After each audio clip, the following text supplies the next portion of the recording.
Welcome back to my channel. Way to Marchinavi guys. Once again, hopefully you guys are doing well. If you haven't subscribed my channel yet, please go and subscribe my channel. Hit the bell icon, press all to get notification for all my upcoming videos.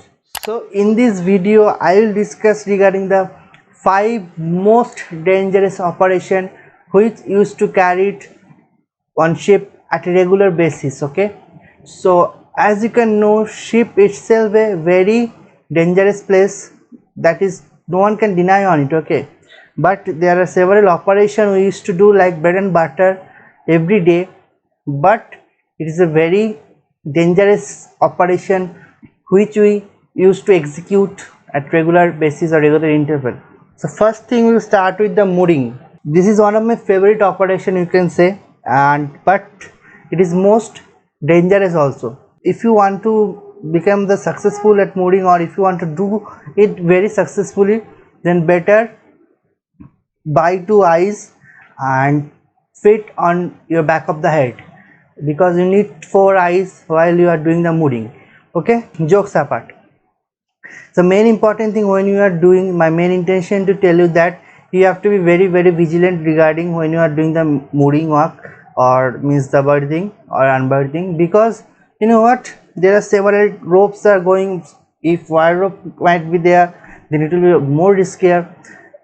You have to watch the bite of the rope. You shouldn't stand on bite of the rope. Now what happened, there is no snapback zone. That you have to think of your mind, that there is no snapback zone. Full mooring area is a snapback zone. Okay, so you are already standing on a snapback zone. Another thing, the guy who is operating the mooring wing, especially the carrot, used to do in the aft and in the forward, bosun used to do, that depends on the how much crew you are having, like that. Okay, so whoever is doing, he has to be very vigilant and he has to watch the man. That is the most important thing. You cannot watch the officers only. The officers is doing signal, yeah, he is experienced, that is fine, but he can do also mistake, right? The guys who are handling the ropes, you have to watch them also, because they are at risk more than the officer. Okay, so that is the thing. Mooring operation, you have to very carefully. Many incidents happen during the mooring. Many of the seafarers lost their life during this mooring operation. It is not easy, but we are doing it regular basis. Now we move to the second one, that is the working aloft or working overside. Previously it was more riskier, you know what, because now the one rule has been implemented, that working aloft and working overside cannot be done when vessel at underway or en route. You cannot do that. Yes, you can do in anchorage, in port, you can do that. Working aloft and overside you can do, but underway you never do. You cannot do actually. So why we do that?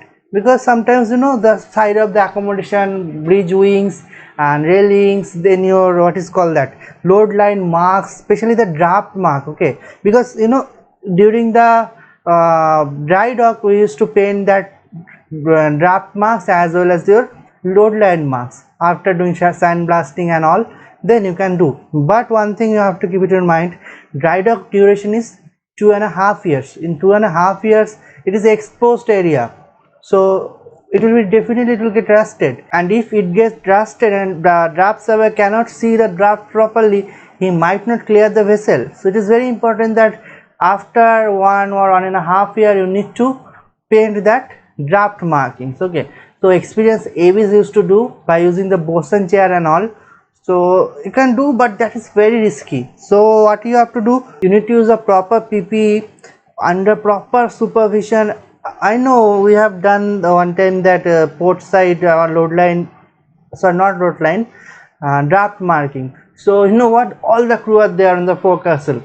We are doing the forecastle port side draft marking, so all the crew are there. At least I think bosun was there, 2 AB, and I think 5-6 crew, chief officer also there. So we used to do like that. We have done like that marking.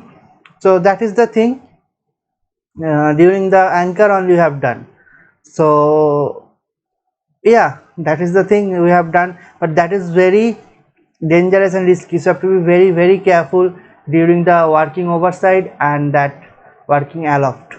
There are several checklists you can follow. Apart from that, another thing is there, that is called your safe working practices for merchant seafarers, UKMC book are there, so you can follow that book also. There also everything has been mentioned properly. Okay, now the third point is the bunkering, which we also do at regular basis, maybe after 15 days, 20 days, depends on the capacity of the oil tanks and all by the ships.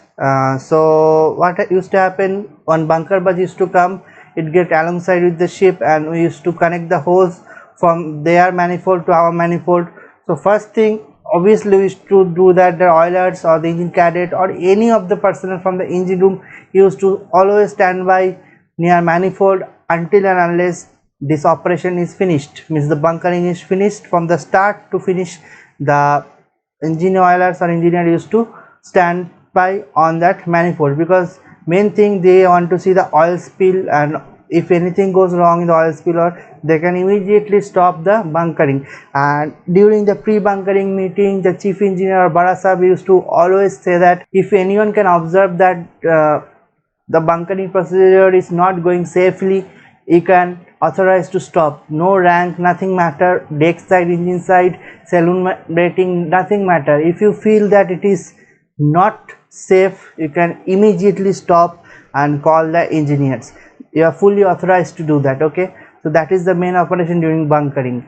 You have to be very, very careful during this bunkering procedure. Now we move to the fourth, that is our pilot ladder. Don't think it is a very easy operation. Every port, every means during the arrival, departure, we used to do that. Okay, rig the pilot ladder, and you know what, if you lose the pilot at any cost, you means the captain will find himself behind the bar, that is for sure. So you have to be very cautious, very careful during rigging the pilot ladder. Poseidon used to do that because he is the most experienced in the deck, so he used to do that rigging the pilot ladder. Yeah, pilot ladder have the several regulation that I will discuss someday on different video, but pilot ladder changing time is means end to end you have to change after 5 years. Okay, that is the requirement. And meanwhile, if you see any damages in the spreader, in the steps, especially you know the rubber steps, the last 4 steps are rubber, made by rubber, so rubber used to or prone to get bent. So sometimes you find that the rubber steps used to bend, so obviously the spare rubber steps you can find in the store, so you have to replace that. And replace is very easy, just remove the knots and all, and the splicing is there. Then you can do that easily you can do that. It will take time little, but you can do that.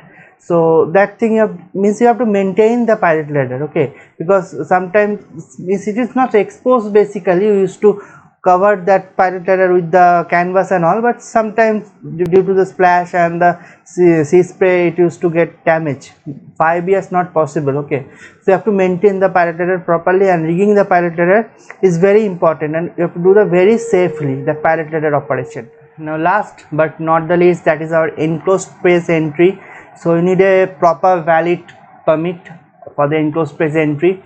It will valid 24 hours, and experienced officers used to go to for the enclosed space. First step to find what is the enclosed space. Obviously the spaces which are shut for long period of time, or definitely there is no oxygen, that is called the enclosed space. Simple. So mainly booby hatch, your cargo hold spaces, your what is called that, your DB, this kind of things are your water ballast, this kind of things are your enclosed space. Okay, so what you have to do is you need to sign a permit, and obviously check the oxygen by using the portable oxygen meter, and then after informing to the bridge that I am going inside, and obviously you shouldn't go alone, you must take one hand, and obviously your SCBA must be standby, your space should be ventilated prior entering. Okay, so these things you have to take care in your mind. Afterwards you can go to that enclosed space, and usually we used to do, because the inspection of water ballast tank, cargo hold spaces, several things you have to do. So even the paint store can become the enclosed space if you are not entering, suppose 4 or 5 days, it can become an enclosed space due to the toxic gases and all, fumes are there, paint fumes are there, that is why it can be the enclosed space, the paint room also. So you have to be very careful regarding the enclosed spaces and take all the measurements, and all the procedure have to be followed before entering the enclosed space. So video is getting long now, so I will stop here. So 5 most dangerous operation which we used to do at regular basis while at sea, I have told you. So I think you have understood this video. If you like, please give me a thumbs up. Don't forget to subscribe my channel, hit the bell icon, press all to get notification for all my upcoming videos. Thank you guys for watching. See you in my next video. Signing off for the day.